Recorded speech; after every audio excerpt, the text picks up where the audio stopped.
There's a question that millions of men are Googling at 2 in the morning, but will never say out loud. Why do I feel so empty? Not broke, not sick, not even alone in the traditional sense, just hollow. Like something fundamental is missing, and you can't name what it is. If that's you, stay. Because this isn't a motivational speech. This is a psychological breakdown of what is actually happening to men right now, why it's happening, and what the greatest minds in history said about how to survive it. Let's start with what the data actually says. A Gallup study using data from 2023 and 2024 found that 1 in 4 American men under the age of 35 reported feeling lonely on a daily basis. That's 25%, significantly higher than the national average, and higher than young men in almost every other wealthy nation on earth. And according to the Pew Research Center, 74% of men turn exclusively to a spouse or partner for emotional support. Meaning, if you're single, you likely have no one. Men are 4 times more likely to die by suicide than women. In 2023 alone, over 39,000 men in the United States took their own lives. And the age group driving the sharpest rise in recent years? Young men. This is not a trend. This is an emergency. So the question is, why? Why are men more lost now than at any other point in modern history? Psychologically, there are 3 forces colliding at once. The first is the death of initiation. For thousands of years, every civilization had a process for turning boys into men. Rites of passage, mentorship, elders who said, "This is what it means to carry responsibility." Today, that structure is gone. There is no moment where a boy crosses a threshold and becomes a man. So he drifts. And drifting psychologically is one of the most dangerous states a human mind can occupy. Carl Jung called this the problem of the poor eternus, the eternal boy. A man who never undergoes the psychological death of his childhood self, and therefore never truly lives as an adult. The second force is what Viktor Frankl called the existential vacuum. Frankl was an Austrian psychiatrist who survived 4 Nazi concentration camps, including Auschwitz. He watched men who had food and shelter simply give up and die, while others, starving and beaten, kept going. The difference meaning, Frankl wrote, life is never made unbearable by circumstances, but only by lack of meaning and purpose. He observed that when a man has no reason to suffer, suffering destroys him. But when suffering has meaning, when it serves something greater, he can endure almost anything. What we are witnessing today is an entire generation of men living inside Frankl's existential vacuum.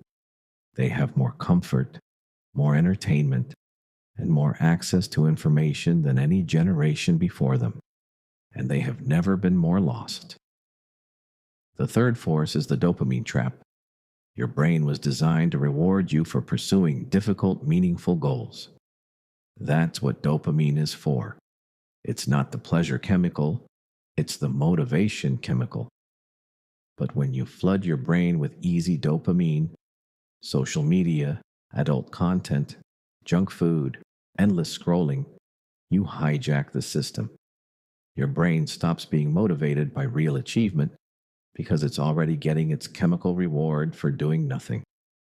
This is why so many men feel paralyzed. It's not laziness, it's neurological. Your reward system has been corrupted. But beneath all of this, the loneliness, the dopamine, the lack of initiation, there is a deeper wound. And it's this. Most men alive today have never answered the most fundamental question of their existence. What am I here for? Not what career should I choose, not what woman should I pursue, but what is my life actually about? Nietzsche, one of the most challenging philosophers who ever lived, said it plainly. He who has a why to live for can bear almost any how. Frankl later adopted this very line as the backbone of his entire therapeutic philosophy. And yet we live in a culture that gives men everything except a why. We give them entertainment, but not purpose. Distraction, but not direction. Comfort, but not calling.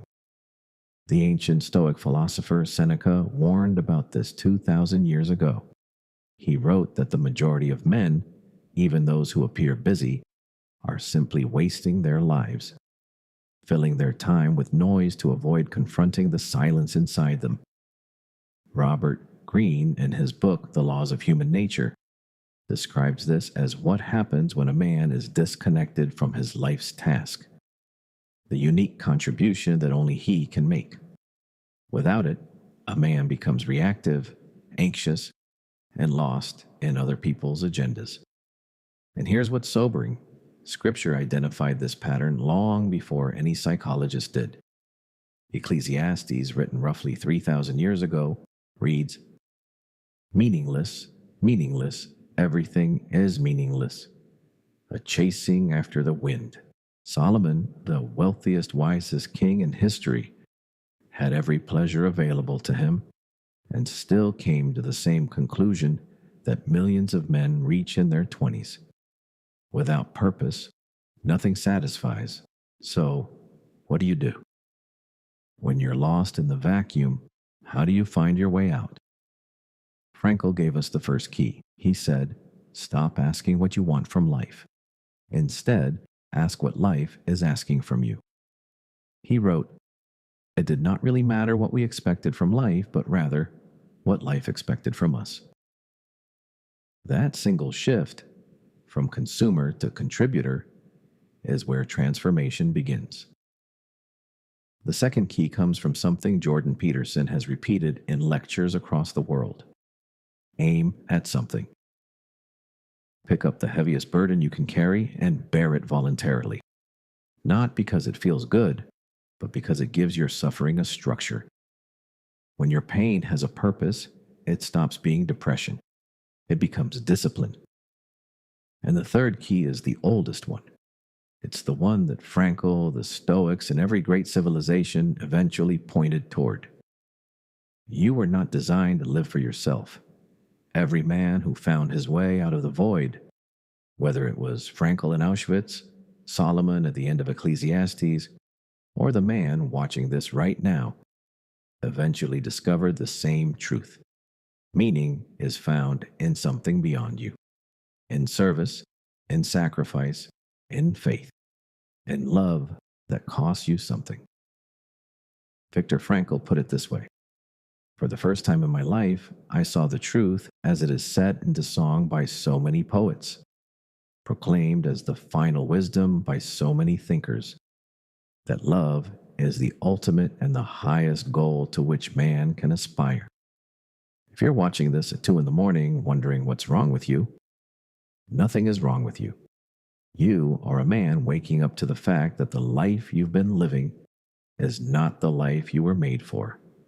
The emptiness you feel is not a disease. It's a signal. It's your soul telling you that you were built for more than scrolling, consuming, and existing. You were built for meaning. And the search for that meaning, even the pain of that search, is what makes you fully alive. This is the beginning, not the end. If this reached you, subscribe. There's a lot more coming.